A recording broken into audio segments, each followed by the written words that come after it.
Assalamualaikum warahmatullahi wabarakatuh. Selamat pagi. Masih adanya orang yang bertanya-tanya, kenapa setiap pihak atau siapa saja yang berhadapan atau secara langsung atau tidak langsung punya niat buruk terhadap NU, itu pasti kalah. Kenapa? Ini sebenarnya hal-hal seperti ini, kalau kita mempelajari dalam itu akan tahu sesungguhnya kenapa. Dari era Masyumi, era PKI, era HTI, era FPI, ada yang secara langsung atau tidak langsung memang selalu berseberangan dengan NU. Pasti akan hancur. Bukan karena kiainya, bukan karena perjuangannya, bukan karena koneksinya, bukan. Semua itu berasal dari hal yang sudah melekat di Nahdlatul Ulama. Jadi apapun orang di luar NU yang memperjuangkan seakan-akan ini mau memecah belah NU atau berusaha menjelekkan NU atau berusaha memusuhi NU secara langsung atau tidak langsung, tidak akan pernah berhasil. NU ini dilindungi banyak wali. Ibarat untaian doa NU ini udah sampai ke aras. Bahkan dulu saya pernah baca satu buku pengalaman kiai pelaku tasawuf. Jadi dia ini melihat bahwa sudah ada tulisan Nahdlatul Ulama itu di aras. Buku apa dulu ya, lupa saya, itu ada dulu tuh. Mau pola-pola propaganda, mau cara-cara teknik apapun, bahkan nyebut nama yang sama, tinggal dikasih miring, lurus, dan lain sebagainya, tetap tidak akan berhasil. Orang awam pun sudah tahu. Apalagi para masyayikh NU, sangat tahu. Ini ada satu ceramah dari Gus Abbas. Ya soal ini juga gitu loh. Sebenarnya simpel. Asal harokahnya itu searus dengan NU, insya Allah tidak akan apa-apa. Yang jadi masalah itu harokahnya itu kan selalu berbeda dengan NU. Banyak gerakan-gerakan yang masa lalu ataupun sekarang yang dia akhirnya rontok karena apa? Dia memilih harokah yang berbeda dengan NU. Itu. Ini jawaban dari Gus Abbas Buntu. Maka saya katakan siapapun yang melawan NU zalim. Siapapun yang niat menghancurkan NU zalim. Dan saya yakin menghadapi NU tidak akan menang.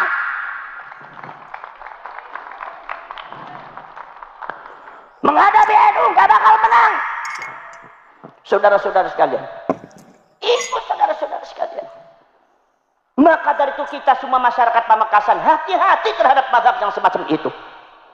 Di antaranya saudara-saudara sekalian, pada waktu zaman dulu terjadi pembantaian ulama termasuk yang ada di Irak, termasuk yang ada di Taif, yang seperti Mbah Yai itu tadi disebutkan. Dan di mana-mana terjadi pertempuran saling mengkafirkan. Kenapa Afghanistan negaranya hancur? Karena antar umat Islam saling mengkafirkan. Kenapa Libya hancur? Karena antar umat Islam saling mengkafirkan. Karena yang datang semuanya Wahabi, sebelah sini Wahabi, sebelah sini Wahabi. Ada yang menyatakan dirinya adalah jundullah, pasukan Allah. Yang dirinya mengatakan laskarullah, ini laskarnya Allah. Kata jundullah mengatakan laskar Allah kafir. Kata laskar Allah mengatakan jundullah munafik. Perang membunuh antar umat Islam. Hancur itu Yaman, hancur itu Libya, hancur itu Syria, hancur itu Afghanistan, hancur itu Jordan, hancur itu Mesir, saudara-saudara kalian.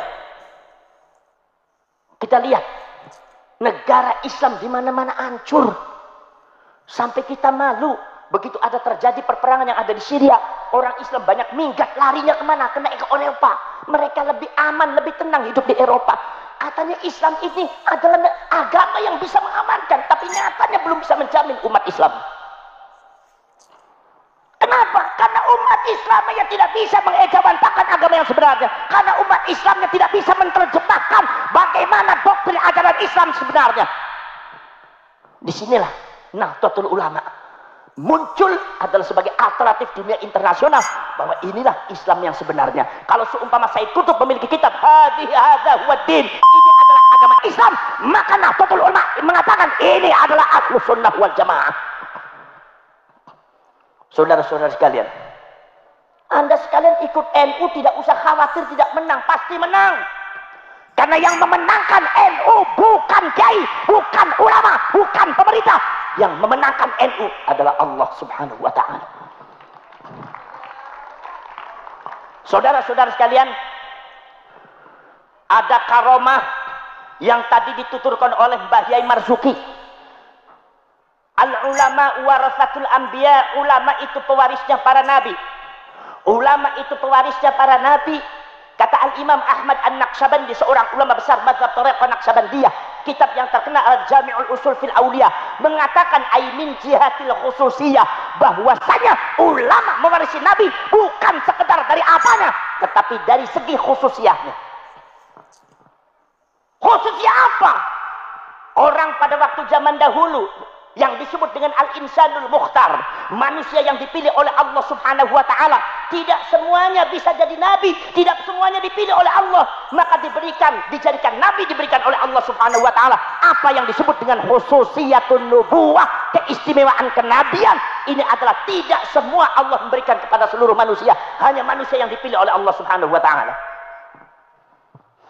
Dari khususiyatun nubuwah turun jauharatun nubuwah, mutiara-mutiara kenabian. Dari jauharatun nubuwah turun apa yang disebut dengan at-ta'alimul ilahiyah, pelajaran langsung dari Allah Subhanahu wa ta'ala, atau yang disebut juga khirqatus sufiyah, al-khirqatus syarifah, keluar biasaan, yaitu keistimewaan. Kalau seumpama keluar dari para nabi dan para rasul disebut mukjizat, kalau keluar dari para ulama disebutnya karomah.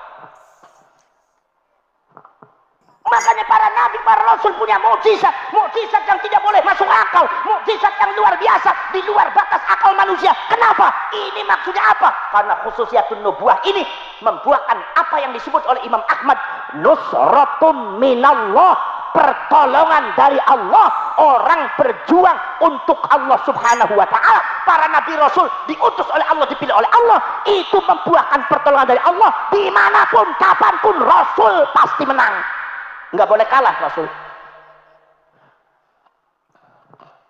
Nabi Adam itu mondok sama Allah itu lahzatan yasiratan, baru sebentar aja. Tapi Bapak Jenderal Profesor Dr. Iblis itu mondok kepada Allah ratusan juta tahun. Ketika Iblis sombong meremehkan Nabi Adam, kezaliman terjadi, maka Nabi Adam sebagai nabi memiliki khususiyatun nubuwah, diberikan oleh Allah keistimewaan kenabian. Walaupun Nabi Adam usianya lebih muda, walaupun Nabi Adam mengaji sama Allah cuma sebentar saja, tapi Nabi Adam memiliki nusratum minallah, pertolongan dari Allah untuk melawan iblis. Adam harus menang, iblis harus kalah. Itu kehendak Allah.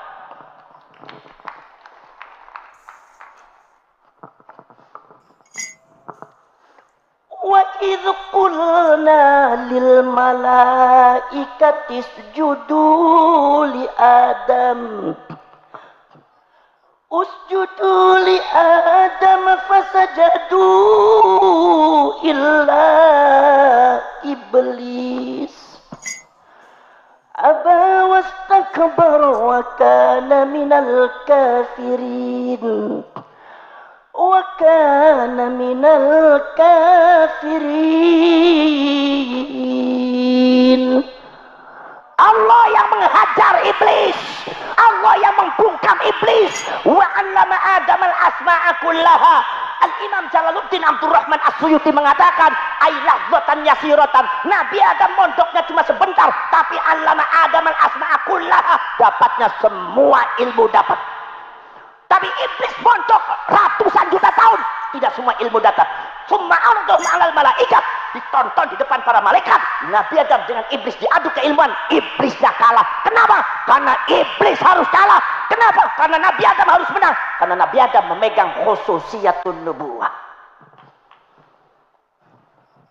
Ini supaya Anda ngerti, NU kapan saja, di mana saja pasti menang. Dulu ente kira HTI hebat, HTI lawan NU keok. Dulu ente mengatakan FPI hebat, FPI ngadep NU hancur. Dulu siapa lagi yang mau melawan NU? Hancur. Sebab hakikatnya yang menghancurkan adalah Allah Subhanahu wa taala. Itu kehebatan ulama NU. Betul lah betul. Betul lah betul. Betul lah betul. Jadi orang penakut amat Pamekasan. Mumpung ada orang Cirebon nih. Nih, Kiai Marzuki Mustamar juga termasuk keturunan Banten, masih saudara sama saya baru tahu tuh. Saya pantesan diceplak-ceplok nih gayanya Banten, dia Cirebon ini. Ini jangan macam-macam dibacok nggak mempan ini. Sebab senyum terus, Kiai senyum terus, jadi kalau orang mau bacok nggak jadi nggak mempan gitu. Saudara-saudara sekalian, iblis dihancurkan oleh Allah karena Nabi Adam memegang khususiyatun nubuwah. Bukan sekedar Nabi Adam, saudara. Saya kalau ceramah banyak saudara-saudaranya, nanti ada yang bilang Gus Abbas jiplak Habib Rizik. Curiga terus ente mah urusannya. Saudara-saudara sekalian, maka kalian lihat perjalanan fantasiru fil ard. Baca itu sejarah para nabi, para rasul tidak pernah kalah, mesti menang. Nabi Ibrahim melawan Numrud. Nabi Ibrahim gak punya apa-apa. Numrud raja besar, punya kekuatan besar, senjatanya lengkap, kalah Numrud. Nabi Musa, Nabi Isa melawan Banu Israel, kalah Banu Israel. Ketika Allah mengizinkan saudara-saudara Tolut, kemudian saudara-saudara melawan Bakti Nasr, kekuatan super power besar pada waktu itu, kalah Bakti Nasr.